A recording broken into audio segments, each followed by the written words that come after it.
Hey, Mr. Chair, and thanks so much to all of our testifiers for being here today. It's extremely helpful. So 2 weeks ago in the Housing Subcommittee that I chair, we held a hearing on homelessness and how we can work together to address this important issue. And as the chair knows, Senator Rounds, my ranking member, and Chair Brown, and many subcommittee members were participating in that. It was very helpful. And it's directly connected to this hearing today, right? Because we know that without a safe, affordable place to live, nothing in your life works. And at our subcommittee, all of our witnesses agreed that the primary cause of homelessness is, again, this deep undersupply of affordable housing. And I think we're obviously seeing in this committee hearing today that this housing supply problem affects all segments of the housing continuum. And we're seeing how these shortages are affecting the rental housing market, the home ownership market, and it's a big deal in rural and suburban and urban communities as well. So I want to come first to Dr. Desmond with this, thinking about this backdrop of the hearing a couple of weeks ago on homelessness. What do you see as as the relationship between homelessness and the broader problem of housing affordability? How do we, could you just talk a bit more about that homelessness issue? Certainly, Senator, as Ms. Antel offered in her comments, when the rent goes up, so does homelessness. There's a direct connection between rental costs rising and shelter capacity expanding, people moving from home they pay 50% of their income to one they pay 70%, to maybe their car, to a shelter, to the street. So there is a direct link. The reporting out of California on this has been incredibly telling. 60% of people that live on the street in Oakland are from Oakland. Yep. Lived in Oakland, often were homeowners in Oakland, and through one reason or another, but that come back to the housing crisis, ended up at the street as citizens and natives of that state. And there is this misperception that people become unhoused, they become homeless because they have an underlying health problem like a substance use disorder or mental health issue. But yet, isn't it true that those are the kinds of health issues that develop because you are experiencing homelessness?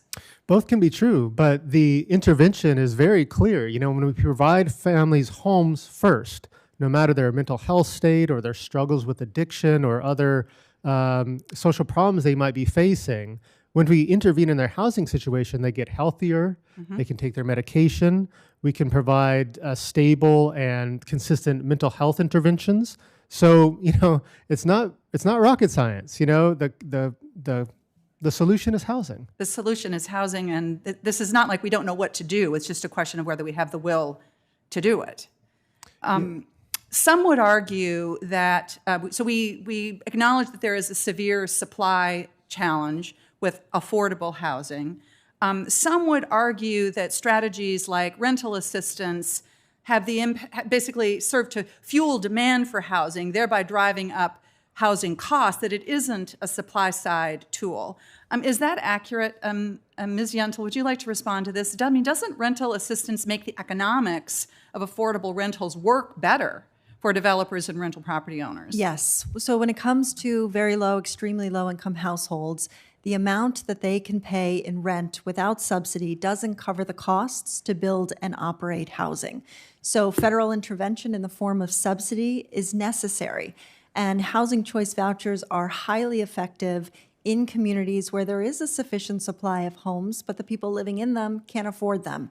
So it acts as a bridge between what people can afford and what rent costs, and allows them to stay stably and affordably housed. So to suggest, it seems to me, that these kinds of strategies, which are necessary to make housing affordable, is purely a demand-side solution and not getting at, getting at the economics of having more affordable housing, seems to me to be the right way of looking at this. That's exactly right. As long as we have seniors or people with disabilities on extremely fixed incomes, as long as we have families working very low-wage jobs that are essential to our communities, we have to acknowledge that federal subsidies are necessary to make homes affordable for them. And we have to fund those solutions at scale. Earlier in the conversation that we've been having here, there was a discussion that I really appreciated about how local zoning restrictions contribute to making affordable housing more expensive to build. My hometown of Minneapolis has done, I think, a model job of creating much more inclusionary zoning. Could you just briefly address what we could be doing at the federal level to support that kind of local, more inclusive zoning? So and yes, your state is leading the way, really, for the country to look at ways to remove restrictive zoning. Local zoning is, as its name suggests, a local issue, but there are federal incentives or requirements that can be put on local communities.